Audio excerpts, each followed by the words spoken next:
Merhaba arkadaşlar, kanalımıza hoş geldiniz. Bugün sizler için iki harika oyuncumuz Elçin Sangu ve Barış Arduç'tan yeni ve güzel paylaşımlar sizler için hazırladık. Kiralık Aşk dizisinde rol almış ve herkes tarafından beğenilmişti.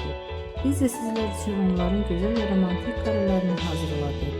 Bu videoların devamlı gelmesini istiyorsanız kanalımıza abone olup yorum yazmayı unutmayın. Böylelikle